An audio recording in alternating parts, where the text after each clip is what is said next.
The SNP could hold a snap referendum straight after the Holyrood elections next May, a leading pro-independent spin doctor has said. Denis Canavan, chairman of the SNP Yes campaign in the 2014 independence referendum, said the SNP should be striking while the iron is hot.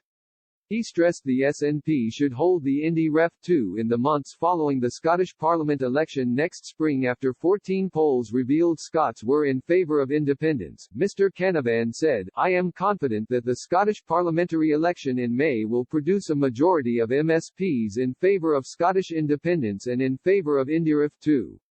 Anyone with any respect for democracy should recognise that such a parliamentary majority constitutes a mandate for IMMEDI Ref 2.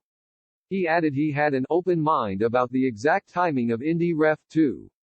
The former SNP-led campaign chief continued, "I recall the successful and decisive result of the referendum to set up the Scottish Parliament in September 1997, just a few months after the May 1997 general election. Such a timescale would be my preferred target, but it may depend on unforeseeable events such as the response of the UK government and our rate of recovery from the pandemic." The Scottish devolution referendum was held in September 1997 by Tony Blair's government to shed light on the scale of support for creating a Scottish Parliament with devolved powers. A total of 74.9% of Scots voted in favour of forming a Scottish Parliament, which was established in 1999. Mr Canavan also referred to Boris Johnson's recent decision in January this year when he declined Nicola Sturgeon's request for a second independence vote, which is granted by a Section 30 order. He further warned Boris Johnson he runs the risk of a constitutional crisis if he continues on his current no position.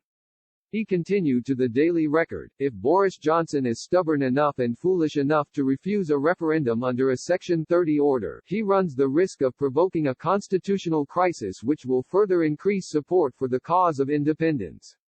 In such circumstances, the Scottish Government should consider making a legal challenge to allow the Scottish Parliament to legislate for a referendum." It comes after SNP Westminster leader Ian Blackford said the party would hold a referendum quickly next year if they secured a victory in Holyrood.